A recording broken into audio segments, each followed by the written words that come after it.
Vote హక్కు మా entire ఫ్యామిలీతో నేను పోయి వేయటం జరిగింది. ఎక్కడ పోయినా కూడా చాలా మంచి స్పందన ఉంది. ముఖ్యంగా నేను అందరి వాడిగా, ఖమ్మం బిడ్డగా, ఖమ్మం రైతు బిడ్డగా ఏదైతే నన్ను ఆశీర్వదించారో అదే ఆశీర్వాదం ఈసారి కూడా నాకు చాలా క్లియర్గా ఎక్కడ పోయినా కూడా అవుపడ్డది. తప్పకుండా కూడా ఖమ్మం ప్రజలు వారి మంచి ఆలోచన చేసి మళ్ళీ ఒక రైతు బిడ్డను ఆశీర్వదిస్తున్న గట్టి నమ్మకం నాకుంది. దాంట్లో భాగంగా అన్ని దుఃఖాల్లో కూడా ఇప్పటివరకైతే ప్రశాంతంగా ఓటింగ్ నడుస్తుంది.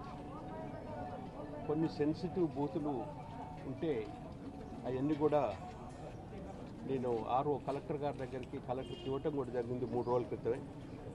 మొత్తం ఖమ్మం జిల్లా ఓటింగ్ అంతా కూడా ప్రశాంతతగా నడవాలని, ఎక్కడ ఎలాంటి ఇబ్బందులు ఉండకూడదని నేను నిన్ననే అడ్వాన్స్గా ఎక్కడైతే సెన్సిటివ్ బూతులు ఉన్నాయో వాటిని కూడా లిస్ట్ అవుట్ చేసేసి మొత్తం ఇవ్వటం జరిగింది.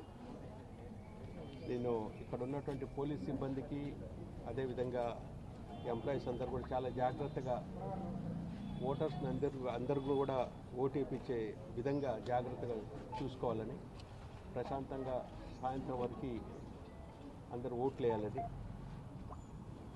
దాంట్లో భాగంగా ముఖ్యంగా చూసినట్టయితే ఇప్పటికే నన్ను 2 సార్లు ఆశీర్వదించారు. మళ్ళీ 3వసారి కూడా ఆశీర్వదించి తప్పకుండా కూడా ఒక ఖమ్మం బిడ్డని, ఒక రైతు బిడ్డని మళ్ళా పార్లమెంటుకు పంపుతారనే గట్టి నమ్మకం నాకుంది. ఎక్కడ పోయినా మంచి స్పందన ఉంది. గత 30 రోజుల సంది కూడా చూశాను. నన్ను అందరి వాడిగా ప్రజలు ఆశీర్వదిస్తారనే గట్టి నమ్మకం నాకుంది.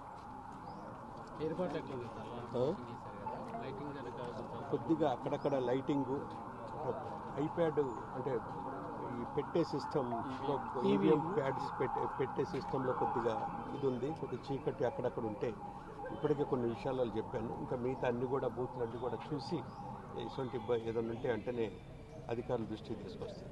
బ్యాలెట్ బాక్సులు కూడా అసెండింగ్ ఆర్డర్లో కన్ఫ్యూజ్ ఉంది. అవును, అది అవును. 1 మీరు చెప్పింది కరెక్ట్. 1 to 1 సీరియల్ నెంబరు ఉండాలా. ఆ విధంగా కాకుండా కొన్ని దుక్కులు రివర్స్ పెట్టారని తెలిసింది. ఆ ఎమ్మటే 1ని పక్కనే పెట్టాలని, ఈవీఎం ప్యాడ్ 1 సీరియల్ నెంబర్ ప్రకారం పెట్టాలని కూడా ఇక్కడ చెప్పడం జరిగింది. మిగతా దుక్కులు కూడా కొన్ని కంప్లైంట్స్ అవి వచ్చినాయి. అవి కూడా నాకు నోటీస్కి ఏది వచ్చినా కూడా వెంటనే అధికారుల దృష్టికి తీసుకెళ్తాను. Thank you.